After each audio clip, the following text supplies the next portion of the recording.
ಎಲ್ಲರಿಗೂ ನಮ್ಮೆಲ್ಲರ ದಿನಾಚರಣೆಯ ಶುಭಾಶಯಗಳು. ಯಾಕೆಂದರೆ ನಾವೆಲ್ಲರೂ ಆಲ್ರೆಡಿ ಶಿಕ್ಷಕರಾಗಿದ್ದೀವಿ. ಹಾಗಾಗಿ ಶಿಕ್ಷಕರ ದಿನಾಚರಣೆ ಅಂದರೆ ಅದು ಬೇರೆ ಯಾವುದೋ ದಿನಾಚರಣೆ ಅಲ್ಲ, ನಮ್ಮೆಲ್ಲರ ದಿನಾಚರಣೆ.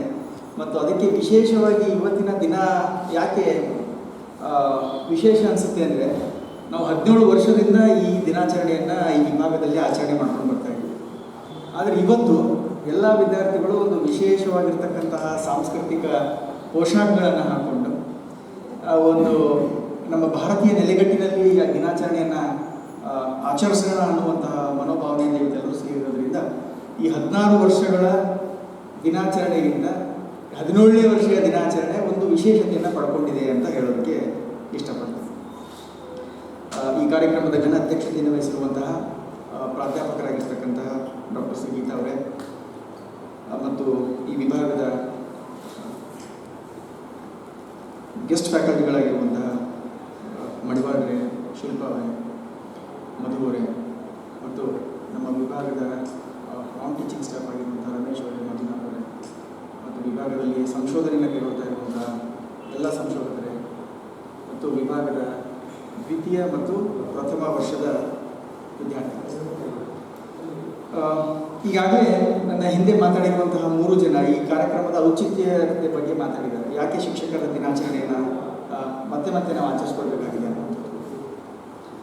ನಮ್ಮೆಲ್ಲರಿಗೂ ಗೊತ್ತಿದೆ, ಪ್ರಪಂಚ ಬದಲಾಗ್ತಾನೆ ಇರುತ್ತೆ, ಸಮಾಜ ಬದಲಾಗ್ತಾನೆ ಇರುತ್ತೆ. ಪ್ರತಿ ವರ್ಷವೂ ಕೂಡ ಒಂದಿಷ್ಟು ಹೊಸ ವಿದ್ಯಮಾನಗಳನ್ನು ನೋಡ್ತಾ ಇರ್ತೀವಿ, ಹೊಸ ಸವಾಲುಗಳನ್ನು ನೋಡ್ತಾ ಇರ್ತೀವಿ, ಹೊಸ ರೂಪಗಳನ್ನು ನೋಡ್ತಾ ಇರ್ತೀವಿ, ಸಾಕಷ್ಟು ಬದಲಾವಣೆಗಳನ್ನು ಎಲ್ಲ ರಂಗಗಳಲ್ಲೂ ನೋಡ್ತಾ ಇರ್ತೀವಿ.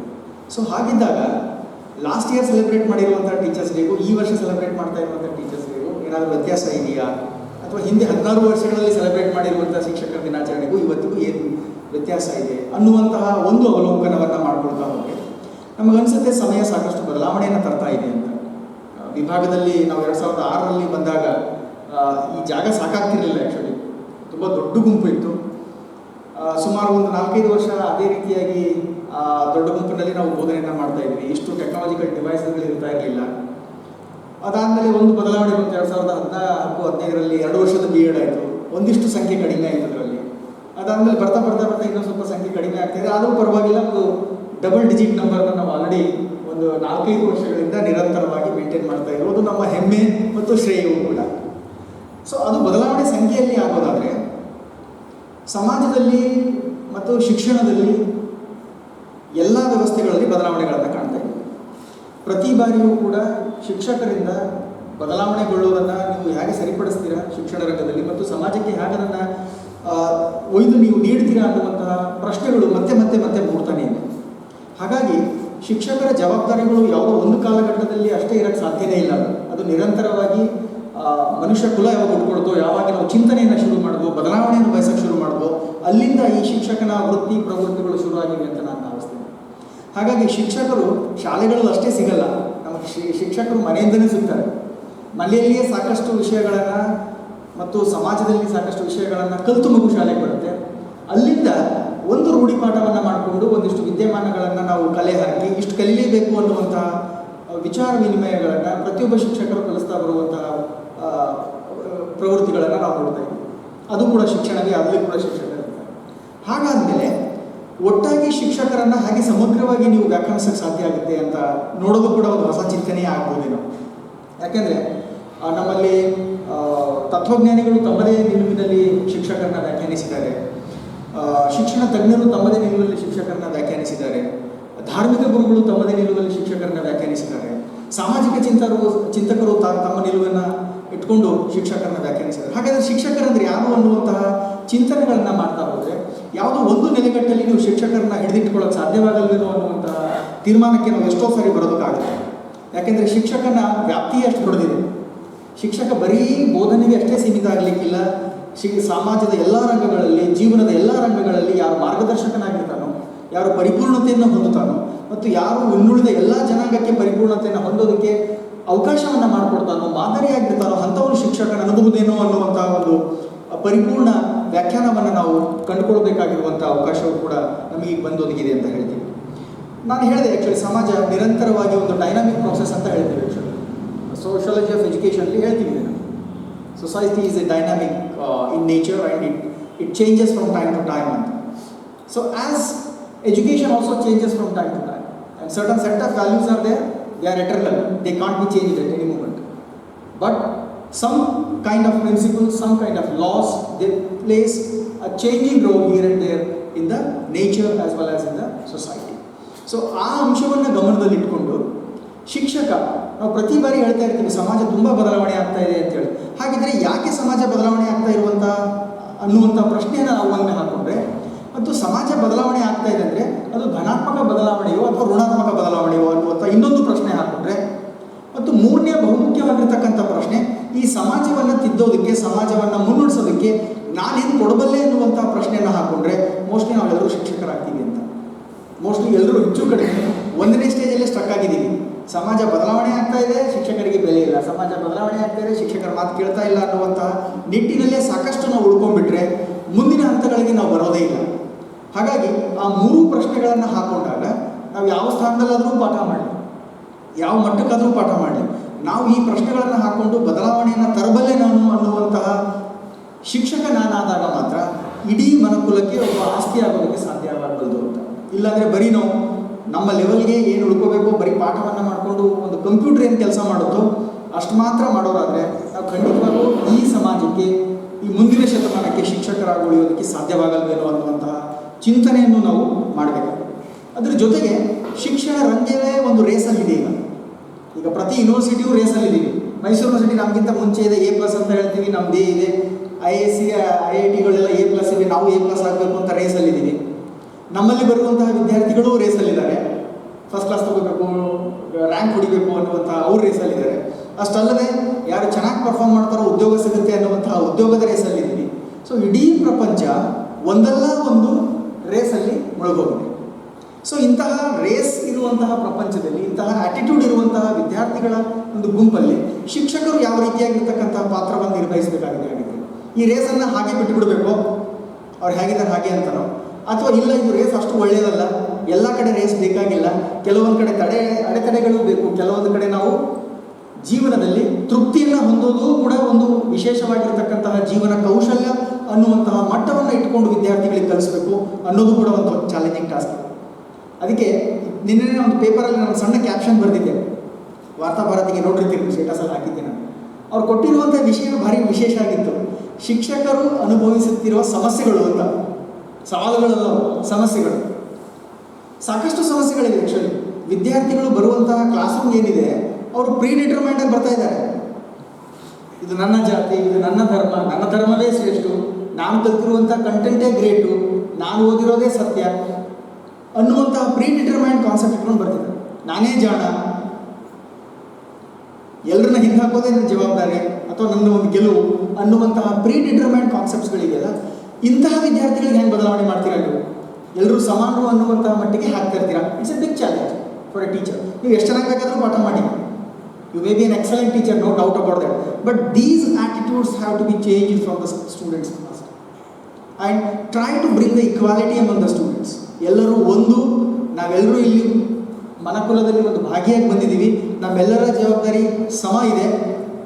ಇರುವಂತಹ ಎಲ್ಲ ಸಂಪನ್ಮೂಲಗಳನ್ನು ಸರಿಯಾಗಿ ಇಲ್ಲಿಂದ ಕಲಿತು ಹೊರಗಡೆ ಹೋಗಿ ಆದರ್ಶ ನಾಗರಿಕರನ್ನಾಗಿ ಬೆಳೆಸುವಂತಹ ಕೆಲಸವನ್ನು ನಾವು ಮಾಡಬೇಕಾಗಿದೆ ಅನ್ನುವಂತಹ ಮನೋಭಾವನೆಯನ್ನು ಮೂಡಿಸೋದಿದೆಯಲ್ಲ, this a very big task. ಎಲ್ಲರೂ ಡಿಸ್ಟಿಂಕ್ಷನ್ ಬರ್ಬೋದು, ಆದರೆ ಈ ಅಂಶಗಳಲ್ಲಿ ಹೇಗೆ ಡಿಸ್ಟಿಂಕ್ಷನ್ ತರಿಸೋಕ್ಕೆ ಸಾಧ್ಯತೆ ಇದೆ ಅನ್ನೋದು ದೊಡ್ಡ ಚಾಲೆಂಜ್. ಆಮೇಲೆ ಇನ್ನೂ ಒಂದು ಅಂಶ ಬರೆದಿದೆ ನಾನು, ಶಿಕ್ಷಕರು ಮಾದರಿಯಾಗದೆ ವಿದ್ಯಾರ್ಥಿಗಳನ್ನು ಮಾದರಿ ವಿದ್ಯಾರ್ಥಿಗಳಾಗಿ ಮಾಡೋಕ್ಕೆ ಸಾಧ್ಯ ಇಲ್ಲ ಅಂತ, ಮಾದರಿ ನಾಗರಿಕರಾಗಿ ಮಾಡೋಕ್ಕೆ ಸಾಧ್ಯ ಇಲ್ಲ. ಯಾಕಂದರೆ ಆಲ್ವೇಸ್ ಸ್ಟೂಡೆಂಟ್ಸ್ ಫಾಲೋ ಟೀಚರ್ಸ್. ನಾವೇ ಕೆಲವೊಮ್ಮೆ ತಪ್ಪುಗಳನ್ನು ಮಾಡಿ ವಿದ್ಯಾರ್ಥಿಗಳಿಗೆ ತಿಳಿಯಪಡಿಸಿ ಅಥವಾ ತಿಳಿದಾಗ ನಾವು ನೀವು ಸರಿಯಾಗಿರಿ ಅಂತ ಹೇಳೋಕ್ಕಾಗಲಿಕ್ಕಿಲ್ವೇನೋ. And these are all the things they already the best teachers have done that. ಹಿಂದೆ ಇರುವಂತಹ ಬೆಸ್ಟ್ ಟೀಚರ್ಸ್ ನೀವು ಯಾರು ಬೇಕಾದರೂ ನೋಡಿ, ಬುದ್ಧ ತಗೊಳ್ಳಿ, ಬಸವಣ್ಣ ತಗೊಳ್ಳಿ, ಅಂಬೇಡ್ಕರ್ ತಗೊಳ್ಳಿ, ಮೊಹಮ್ಮದ್ ಪೈಗಂಬರ್ ತಗೊಳ್ಳಿ, ಯೇಸು ತಗೊಳ್ಳಿ, ಅವರೆಲ್ಲರೂ ಜೀವನವನ್ನು ಪ್ರಾಕ್ಟಿಕಲ್ ಆಗಿ ಲೀವ್ ಮಾಡಿದ್ದಾರೆ, ಬದುಕಿದ್ದಾರೆ. ಅವ್ರು ಬದುಕಿ ಹೇಳಿದ್ದಾರೆ ಜನರಿಗೆ ನೀವು ಹೀಗೆ ಮಾಡಿ ಅಂತ. ಅದಕ್ಕೆ ಅವ್ರಿಗೆ ಸಾರ್ವಕಾಲಿಕ ಗುರುಗಳು. ಅವ್ರೇನೋ ಒಂದು ಸ್ಟೇಜಲ್ಲಿ ಬಂದು ನೆಕ್ಸ್ಟ್ ಸ್ಟೇಜಲ್ಲಿ ಹೋಗುವಂಥ ಗುರುಗಳವರು. ಯಾಕೆ ಅಂತಂದರೆ ಜೀವನವನ್ನು ಪರಿಪೂರ್ಣತೆಯಿಂದ ಅರ್ಥ ಮಾಡಿಕೊಂಡು ಪ್ರತಿಯೊಬ್ಬ ಶಿಕ್ಷಕ ಸಮಾಜಕ್ಕೆ ಪೂರಕವಾಗಿ ಕೆಲಸ ಮಾಡಬೇಕು ಅನ್ನುವಂತಹ ದೃಷ್ಟಿಕೋನದಿಂದ ಅವರ ಜೀವನವನ್ನು ಮಾಡಿ ತೋರಿಸಿದ್ದಾರೆ, ಜೀವಿಸಿ ತೋರಿಸಿದ್ದಾರೆ. ನಾವು ಇದ್ದನ್ನು ಇರಿ ಅಂತ ಹೇಳಿದರೆ ಹೊರತು ನಾನು ಹೇಳಿದ್ದನ್ನು ನೀವು ಫಾಲೋ ಮಾಡಿ ಅಂತ ಹೇಳಿಲ್ಲ. Hence they are always the great teachers. ಅದಕ್ಕೆ ಸಮಾಜ ಪರಿವರ್ತನೆಕಾರರು ಯಾವತ್ತಿಗೂ ಒಳ್ಳೆಯ ಶಿಕ್ಷಕರು, ಆದರ್ಶ ಶಿಕ್ಷಕರು.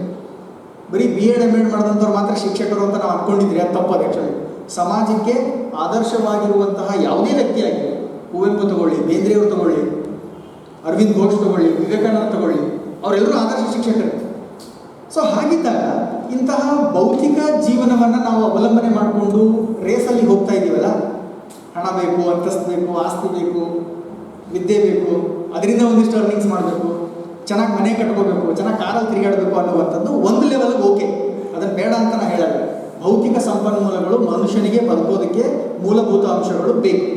ಆದರೆ ಅದರ ಆಚೆ ಇನ್ನೊಂದಿದೆ, ಸ್ಪಿರಿಚುವಲ್ ರಿಚ್ನೆಸ್ ಇದೆಯಲ್ಲ, ಸ್ಪಿರಿಚುವಲ್ ಲೈಫ್ ಇದೆಯಲ್ಲ, ಅದು ಯಾವಾಗ ಪಡ್ಕೊಳ್ಳೋದು ಅನ್ನೋದು ಒಂದು ಪ್ರಶ್ನೆ ಆಗುತ್ತೆ ಟೀಚರ್ಸ್ಗೆ.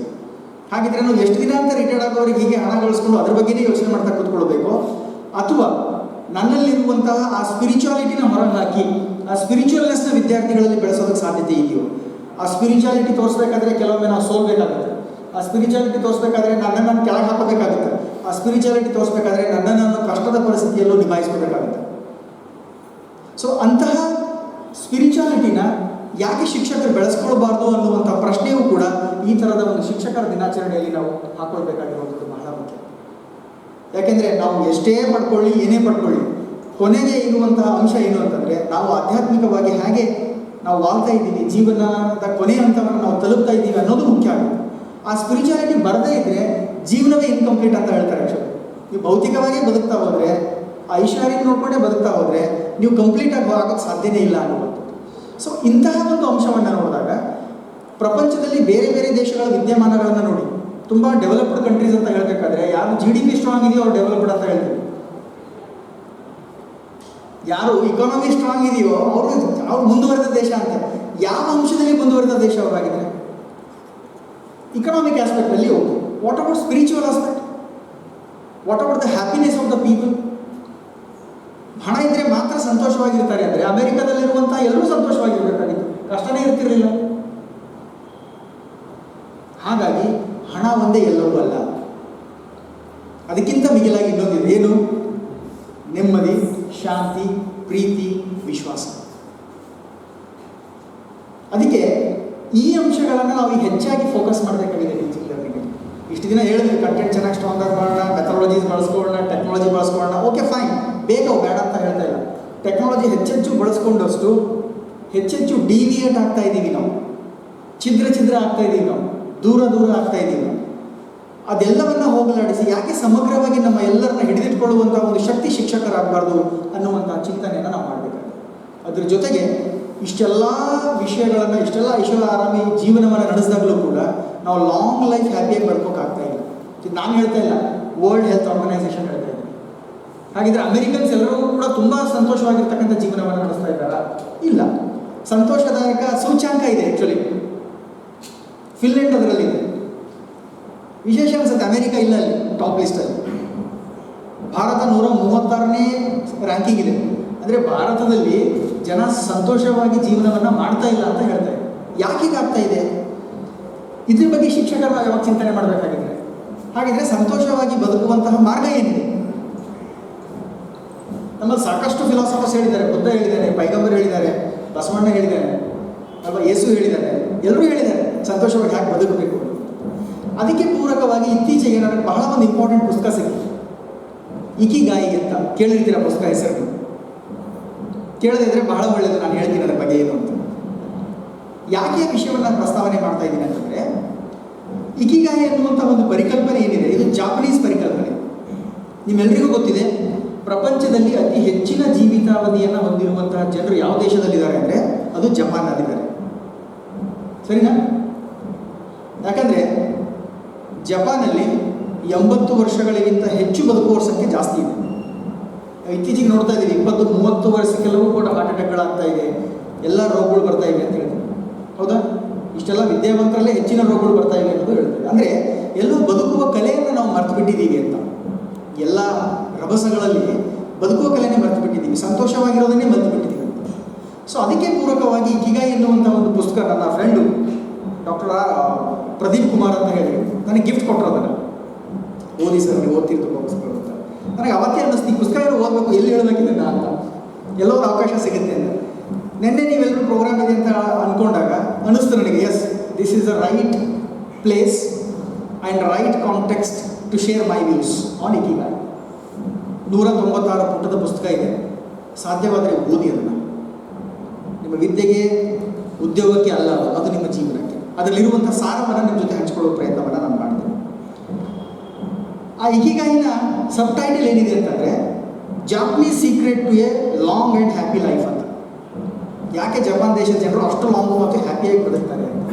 ಆ ಪುಸ್ತಕವನ್ನು ಹೆಕ್ಟರ್ ಗಾರ್ಷಿಯಾ ಮತ್ತು ಫ್ರಾನ್ಸಿಸ್ ಮಿರಾಲ್ಸ್ ಬರೆದಿದ್ದಾರೆ. ಅದು ಸುಮಾರು 56 ಭಾಷೆಗಳಲ್ಲಿ ತರ್ಜುಮೆಗೊಂಡಿದೆ. ಕನ್ನಡದಲ್ಲಿ ಅದು ಆಗಲಿಕ್ಕಿಲ್ಲ ಅಂತ ನಾನು ಅಂದ್ಕೊಳ್ತೇನೆ, ಯಾಕಂದರೆ ನನಗೆ ಸಿಕ್ಕಿಲ್ಲ ಅದು. ಇಕಿಗಾಯಿ ಅಂದರೆ ಏನು ಅಂತಂದರೆ, the happiness of always being busy. Ikigai ಅನ್ನೋದು ಜಪಾನ್ ಕಾನ್ಸೆಪ್ಟ್. ಅದು ಅದರ ಅರ್ಥ ಏನು ಅಂತಂದರೆ, the happiness of always being busy ಅಂದರೆ ನಿರಂತರ ಕಾರ್ಯನಿರತವಾಗಿರುವ ಸಂತೋಷ. ಅಂದರೆ ನೀವು ಎಷ್ಟು ಬ್ಯುಸಿಯಾಗಿರ್ತೀರೋ ಅಷ್ಟು ಹ್ಯಾಪಿಯಾಗಿರ್ತೀರಾ ಅಂತ. ಅದಕ್ಕೆ ನಮ್ಮಲ್ಲೂ ಕೂಡ ಇದೆ, ಏನು, ಕೆಲಸ ಇರಲ್ಲ, idle mind is a devil's house ಅಂತ. ಕರೆಕ್ಟಾ? ಸುಮ್ಮನೆ ಕೂತಿದ್ರೆ ನಮಗೆ ಯಾವ ಸಂಬಂಧ ಇಲ್ಲ, ಅವೆಲ್ಲ ವಿಚಾರಗಳು ತಲೆಗೆ ಬರ್ತವೆ. ಆದರೆ ನಮ್ಮನ್ನು ನಾವು ಯಾವುದೋ ಒಂದು ಕಾರ್ಯದಲ್ಲಿ ತೊಡಗಿಸ್ಕೊಂಡಾಗ ನಾವು ಯಾವತ್ತೂ ಬ್ಯುಸಿಯಾಗಿರ್ತೀವಿ ಮತ್ತು ಹ್ಯಾಪಿಯಾಗೂ ಇರ್ತೀವಿ ಅನ್ನೋದು ಪರಿಕಲ್ಪನೆ. ಅವರ ಇನ್ನೊಂದು ವಿಶೇಷತೆ ಏನು ಅಂತಂದರೆ, ಯಾಕೆ ಈ ಅಂಶವನ್ನು ಅದನ್ನು ಹೈಲೈಟ್ ಮಾಡಿದ್ದಾರೆ ಪುಸ್ತಕದಲ್ಲಿ ಅಂದರೆ, ಒಕಿನಾವಾ ಅನ್ನುವಂಥ ಒಂದು ಐಲ್ಯಾಂಡ್ ಇದೆ ಜಪಾನಲ್ಲಿ. ಆ ಐಲ್ಯಾಂಡಲ್ಲಿ 1,00,000 ಜನರಲ್ಲಿ ಸುಮಾರು 25 ಜನರು 100 ವರ್ಷಗಳಿಗಿಂತ ಹೆಚ್ಚಾಗಿ ಬದುಕೋರು ಸಿಗ್ತಾರೆ. 1,00,000 ಜನ ತಗೊಂಡ್ರೆ ನೀವು 100 ವರ್ಷಕ್ಕಿಂತ ಹೆಚ್ಚಿಗೆ ಬದುಕೋರ ಸಂಖ್ಯೆ 25 ಇದೆ. ಅದು ಇಡೀ ವರ್ಲ್ಡಲ್ಲಿ ಹೆಚ್ಚಿದೆ. ಆಮೇಲೆ ಈ ಆಥರ್ಸ್ಗಳು ಯಾಕೆ ಅಲ್ಲಿ ಹೆಚ್ಚಿಗೆ ಬದುಕ್ತಾರೆ, ಅವ್ರ ಸೀಕ್ರೆಟ್ ಏನು ಅಂತ ಅಧ್ಯಯನ ಮಾಡೋಕ್ಕೆ ಹೋಗಿ ಬರೆದಿರುವಂಥ ಪುಸ್ತಕ. ಅಲ್ಲಿ ಏನು ಕಂಡುಕೊಂಡಿದ್ದಾರೆ ಅಂದರೆ, ಅವ್ರ ಲೈಫ್ ಪ್ರಿನ್ಸಿಪಲೇ ಇದೆ ಅಂದರೆ, ಜೀವನದ ತತ್ವ ಏನು ಅಂತಂದರೆ, treat every one like A brother. ನೀವು ಅವರಿಗೆ ಭೇಟಿಯಾಗಿರೋದು ಎರಡನೇ ಪ್ರಶ್ನೆ. ಪ್ರಪಂಚದಲ್ಲಿರುವ ಎಲ್ಲ ವ್ಯಕ್ತಿಗಳನ್ನು ನೀವು ಅಕ್ಕ ತಂಗಿ ಮತ್ತು ಅಣ್ಣ ತಮ್ಮಂದಿರ ಹಾಗೆ ಭಾವಿಸಬೇಕಾಗಿದೆ, ಕಾಣಬೇಕಾಗಿದೆ. ಇದು ಅವರ ಜೀವನದ ತತ್ವ. Then second important thing is feeling like a part of community. ಇಡೀ ಸಮುದಾಯದ ಭಾಗವಾಗಿ ಅವರನ್ನು ಕಾಣ್ಕೊಳ್ತಾರಂತೆ. ನಾವು ಯಾವತ್ತು ಸಮುದಾಯದಿಂದ ಹೊರಗಿಟ್ಕೊಂಡು ನೋಡ್ತೀವಿ. ಇವತ್ತು ಸಮುದಾಯದಲ್ಲಿ ಏನೋ ಆಗಿದೆ ಅಂದರೆ ಅವರು ಅದಕ್ಕಾಗಿದೆ ಬಿಡಿ, ನನಗೇನು ಸಂಬಂಧ ಅನ್ನುವಂಥ ಎಷ್ಟೋ ಮಾತುಗಳನ್ನು ಕೇಳ್ತೀವಿ. ಆದರೆ ಇದು ಎಕ್ಸಾಕ್ಟ್ಲಿ ರಿವರ್ಸ್ ಇದೆ ಒಕಿನಾವಾ ಐಲ್ಯಾಂಡ್ನ ಸಮುದಾಯದಲ್ಲಿ. ಇದ್ರ ಜೊತೆಗೆ ಅವ್ರು ಯಾವತ್ತೂ ಪ್ರಿಫರೆನ್ಸ್ ಕೊಡೋದು ಟೀಮ್ ವರ್ಕ್. ಇಂಡಿವಿಜುವಲ್ ಆಗಿ ವರ್ಕ್ ಮಾಡೋದಕ್ಕಿಂತ ಟೀಮ್ ವರ್ಕ್ಗೆ ಪ್ರಿಫರೆನ್ಸ್ ಕೊಡ್ತಾರೆ. ಮತ್ತು ಇನ್ನೊಬ್ಬರು ಕಷ್ಟದಲ್ಲಿದ್ದಾಗ ಕೇಳದೇ ಹೋಗಿ ಹೆಲ್ಪ್ ಮಾಡೋದು ಅವ್ರ ತತ್ವ ಅಂತ. ಇನ್ನೊಬ್ಬರು ಕಷ್ಟದಲ್ಲಿದ್ದಾಗ ಕೇಳಿ ಹೆಲ್ಪ್ ಮಾಡೋದಲ್ಲ, ಕೇಳದೇ ಹೋಗಿ ಹೆಲ್ಪ್ ಮಾಡೋದು. So helping one another is their life principle. ನೋಡಿ ಎಷ್ಟು ಸರಳ ಪ್ರಿನ್ಸಿಪಲ್ಸ್ ಇದೆ. ಇವೆಲ್ಲ ನಮ್ಮ ಹಿಂದುತ್ವದಲ್ಲೂ ಕೂಡ ಮತ್ತು ಹಿಂದೂ ಧರ್ಮದಲ್ಲೂ ಕೂಡ ಸಾಕಷ್ಟು ತತ್ವಜ್ಞಾನಿಗಳು ಇದನ್ನು ಹೇಳಿದ್ದಾರೆ, ಧಾರ್ಮಿಕ ಗುರುಗಳು ಇದನ್ನು ಹೇಳಿದ್ದಾರೆ. But they are adapting it. And one of the important aspect of their life style is, ಅವರು 4 ಪ್ರಶ್ನೆಗಳನ್ನು ಹಾಕೊಳ್ತಾರಂತೆ. ಆ 4 ಪ್ರಶ್ನೆಗಳು ಯಾವುದು ಅಂದರೆ, ವಾಟ್ ಯು ಲವ್, ನೀವು ಏನನ್ನು ಪ್ರೀತಿಸ್ತೀವಿ. Second question, what you good at, ನೀವು ಯಾವುದರಲ್ಲೂ ಪರಿಪೂರ್ಣತೆ ಹೊಂದಿದ್ದೀರಿ, ಯಾವುದು ನಿಮಗೆ ಚೆನ್ನಾಗಿ ಬರುತ್ತೆ. Third question, what you can paid for. And fourth question is, what the world needs, ನಿಮ್ಮಿಂದ ಪ್ರಪಂಚಕ್ಕೆ ಏನು ಕೊಡಬೇಕಾಗುತ್ತೆ.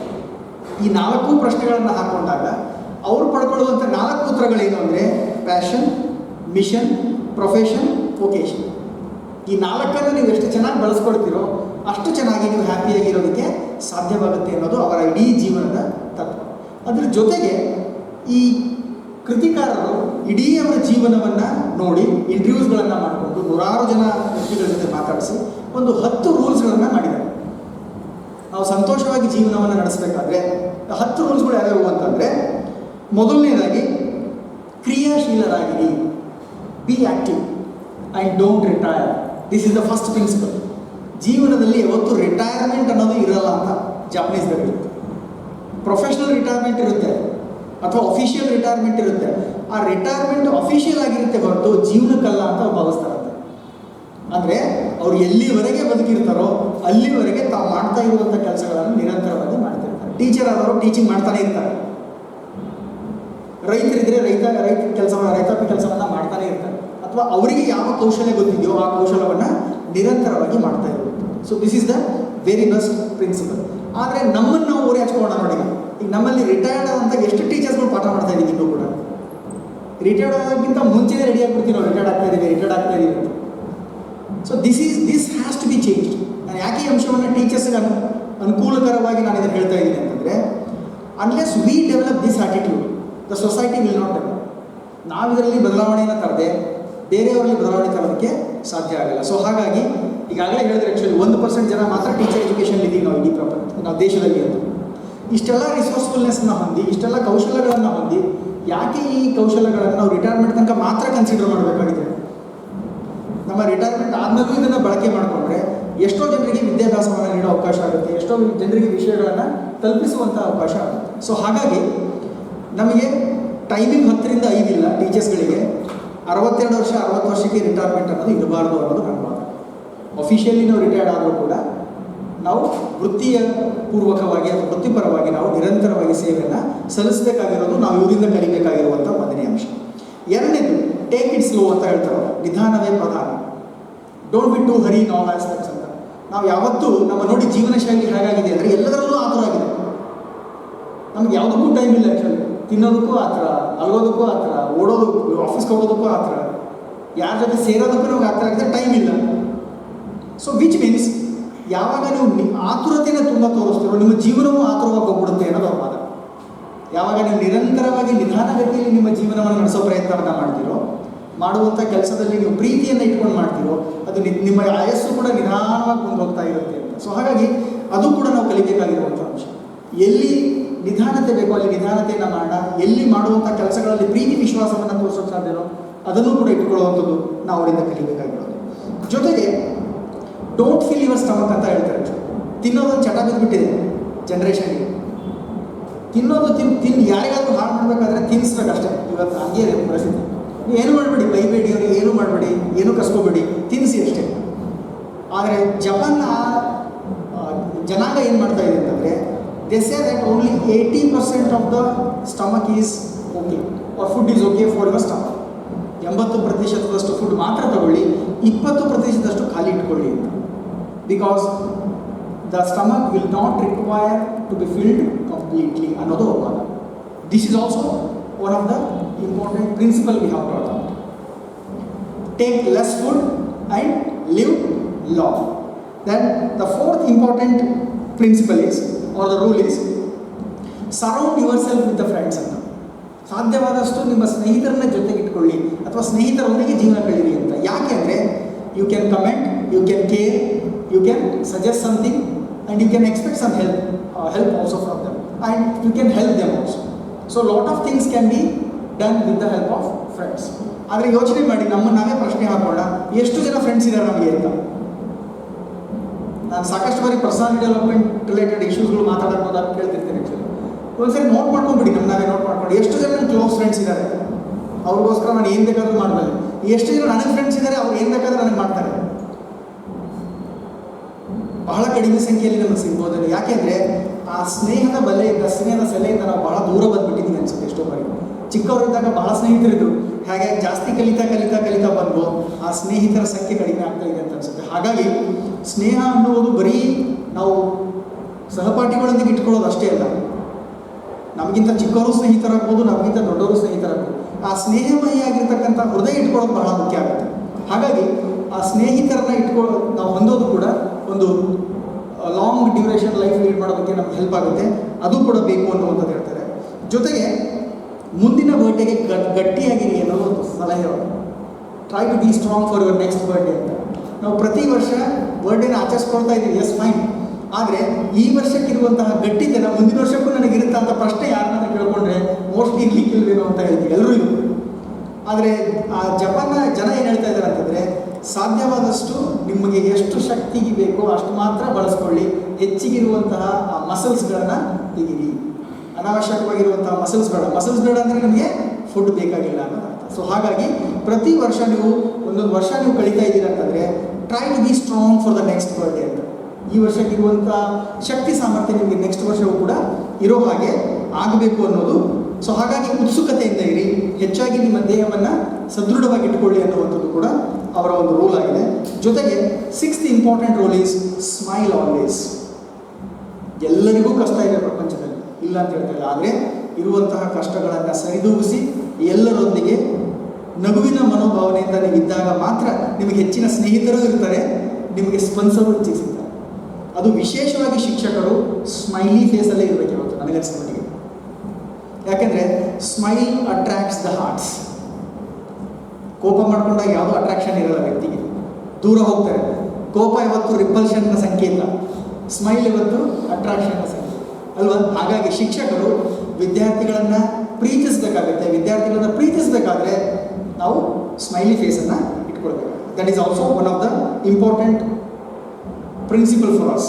Then the seventh important point is ಪರಿಸರದೊಂದಿಗೆ ರೀಕನೆಕ್ಟ್ ಆಗಿ ಅಂತ. ಯಾಕಂದರೆ ಮನುಷ್ಯ ಹುಟ್ಟದೇ ಪರಿಸರದಿಂದ ಬಂದಿದ್ದಾನೆ. ನಾವು ಓದ್ತಾ ಓದ್ತಾ ಓದ್ತಾ ಪರಿಸರದಿಂದ ದೂರ ಹೋಗಿದ್ದೀವಿ. ಸಿಟಿಗಳನ್ನು ಮಾಡ್ಕೊಂಡಿದ್ದೀವಿ, ಬಿಲ್ಡಿಂಗ್ಸ್ಗಳನ್ನು ಕಟ್ಕೊಂಡಿದ್ದೀವಿ, ಪರಿಸರದಲ್ಲಿ ಹೋಗಿರೋದಕ್ಕೆ ನಮಗೆ ಸಾಧ್ಯವಾಗಲ್ಲ ಅನ್ನೋ ಮಟ್ಟಕ್ಕೆ ಹೊರಗೆ ಬಂದಿದ್ದೀವಿ ನಾವು ಹೆಚ್ಚಿಗೆ ಓದೋರು. ಆದರೆ ಆ ಜಪಾನ್ನ ಜನ ಹೇಳ್ತಾರೆ ಅಂದರೆ ಎಷ್ಟು ಸಾಧ್ಯನೋ ಅಷ್ಟು ಪರಿಸರದೊಂದಿಗೆ ಬದುಕುವ ಒಂದು ವ್ಯವಸ್ಥೆಯನ್ನು ಮಾಡ್ಕೊಳ್ಳಿ. ಬಟ್ ನಮಗೆ ಇನ್ನೊಂದು ಸಿಕ್ಕಿರುವಂಥ ಒಂದು ದೊಡ್ಡ ಅವಕಾಶ ಏನಂದರೆ ಕುವೆಂಪು ಯೂನಿವರ್ಸಿಟಿಯಲ್ಲಿ ಕೆಲಸ ಮಾಡೋರಿಗೆ ನಾವು ಪರಿಸರದೊಂದಿಗೆ ವಾಸ ಮಾಡ್ತಾ ಇದ್ದೀವಿ. ಹಾಗಾಗಿ ನಾನು ಸಾಕಷ್ಟು ಬಾರಿ ಕಂಪೇರ್ ಮಾಡಿದ್ದೀನಿ ಬೇರೆ ಪ್ರೊಫೆಸರ್ಸ್ಗಳ ಜೊತೆ. ಅವರಲ್ಲಿರುವಂತಹ ಆತಂಕ, ಉದ್ವೇಗ ನಮಗಿಂತಲೂ ಜಾಸ್ತಿ ಇದೆ ಸಾಕಷ್ಟು ಬಾರಿ. ಅವ್ರು ಬೇಗ ಕೋಪ ಮಾಡ್ಕೊಳ್ತಾರೆ, ಬೇಗ ಆತಂಕಕ್ಕೊಳಗಾಗ್ತಾರೆ, ಬೇಗ ಉದ್ವೇಗಕ್ಕೊಳಗಾಗ್ತಾರೆ. ಆದರೆ ಕುವೆಂಪು ಯೂನಿವರ್ಸಿಟಿಯಲ್ಲಿ ಕೆಲಸ ಮಾಡಿರುವಂತಹ ಅಷ್ಟೂ ಜನ, ಈವನ್ ಓದಿರುವಂತಹ ವಿದ್ಯಾರ್ಥಿಗಳು ಕೂಡ ತುಂಬ ಸೌಮ್ಯ ಸ್ವಭಾವದವರು, ಶಾಂತ ರೀತಿಯಾಗಿರ್ತಾರೆ. ನನಗನ್ಸಿದ ಮಟ್ಟಿಗೆ ಹೆಚ್ಚಿನ ಜೀವಿತಾವಧಿಯೂ ಕೂಡ ಇದೆಯೋ ಸ್ಟಡಿ ಗೊತ್ತಾಗ್ಬಿಟ್ಟೆ ಆ್ಯಕ್ಚುಲಿ ಮಾಡಿದ್ದಾರೆ. ಸೊ ಹಾಗಾಗಿ ಅದನ್ನು ಒಂದು ಎಲಿಮೆಂಟ್ ನಾವು ಇಟ್ಕೋಬೇಕಾಗುತ್ತೆ. ಯಾಕಂದರೆ ಕುವೆಂಪು ಹೇಳೋದು ಅದನ್ನೇ, ಪರಿಸರವನ್ನು ಆನಂದಿಸಿ, ಆರಾಧಿಸಿ ಅಂತ. ಸೊ ಅದಕ್ಕೆ ತಕ್ಕನಾಗಿ ನಾವು ಜೀವನವನ್ನು ಮಾಡಬೇಕಾಗಿದೆ. ಜೊತೆಗೆ ಕೃತಜ್ಞತೆಯನ್ನು ಹೇಳಿ ಎಲ್ಲರಿಗೆ ಅಂತ. ಇದು 8ನೇ ಪ್ರಿನ್ಸಿಪಲ್. ಕೃತಜ್ಞತೆ ಯಾರಿಗೆ ಹೇಳಬೇಕಾಗಿದ್ರೆ ದೇಹ ಕೊಟ್ಟಂತಹ ಅಪ್ಪ ಅಮ್ಮನಿಗೆ ಹೇಳಿ, ಜೀವನ ಕೊಟ್ಟಂತಹ ಗುರುಗಳಿಗೆ ಹೇಳಿ, ನಿಮ್ಮನ್ನು ಪ್ರೀತಿಸಿದಂತಹ ಬಂಧು ಬಳಗಕ್ಕೆ ಹೇಳಿ, ನಿಮ್ಮನ್ನು ಯಾವಾಗಲೂ ಆನಂದದಲ್ಲಿ ತೇಲಿಸಿರುವಂಥ ನಿಮ್ಮ ಸ್ನೇಹಿತರಿಗೆ ಹೇಳಿ. ಎಲ್ಲೆಲ್ಲಿ ಸಾಧ್ಯತೆ ಇದೆಯೋ, ಯಾರ್ಯಾರಿಂದ ಸಹಾಯವನ್ನು ಪಡ್ಕೊಂಡಿದ್ದೀರೋ, ನಿಮಗೆ ಯಾರ ಮೇಲೆ ಕೃತಜ್ಞತೆ ಇದೆ ಅಂತ ಅನಿಸುತ್ತೋ ಅವರೆಲ್ಲರಿಗೂ ಕೃತಜ್ಞತೆ ಮನೋಭಾವನೆಯಿಂದ ಮುಕ್ತವಾಗಿ ಕೃತಜ್ಞತೆಯನ್ನು ಹೇಳಿ ಅಂತ ಹೇಳ್ತಾರೆ. ಹೇಳಿದಾಗ ನಮ್ಮಲ್ಲಿರುವಂತಹ ಆನಂದದ ಮತ್ತು ಒಂದು ಸಹೃದಯದ ಚೈತನ್ಯ ಹೊರಹೊಮ್ಮುತ್ತದೆ. ಅದು ನಿಜವಾಗ್ಲೂ ಬಯಾಲಜಿಕಲಿ ನೋಡಿದಾಗಲೂ ಕೂಡ ಸೆಲ್ಸ್ಗಳು ತುಂಬ ದಿನಗಳವರೆಗೆ ಬದುಕಿರೋದಕ್ಕೂ ಸಾಧ್ಯ ಆಗುತ್ತೆ ಅಂತ ಹೇಳುತ್ತೆ. ಒಂದು ಆಧ್ಯಾತ್ಮಿಕವಾಗಿ ಹೇಳಿದ್ರು ಕೂಡ ಅದು ಬಯಾಲಜಿಕಲಿ ಮತ್ತು ಸೈಂಟಿಫಿಕ್ ಆಗಿ ಕೂಡ ರಿಲೇಟ್ ಮಾಡಿದ್ದಾರೆ.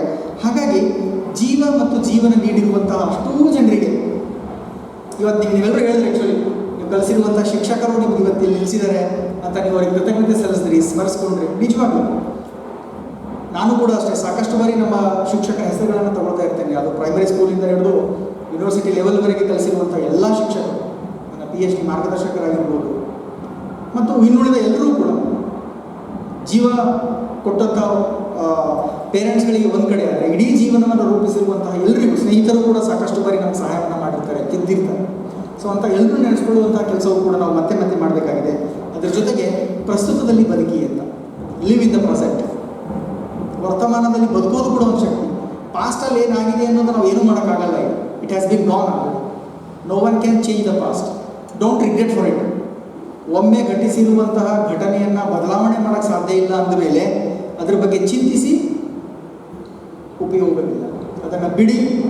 ನಾಳೆಯೂ ಕೂಡ ಅಷ್ಟೇ, ನಾಳೆ ಏನಾಗುತ್ತೆ ಯಾರಿಗೂ ಗೊತ್ತಿಲ್ಲ. ಆದರೆ ಇವತ್ತು ನಮ್ಮಲ್ಲಿದೆ.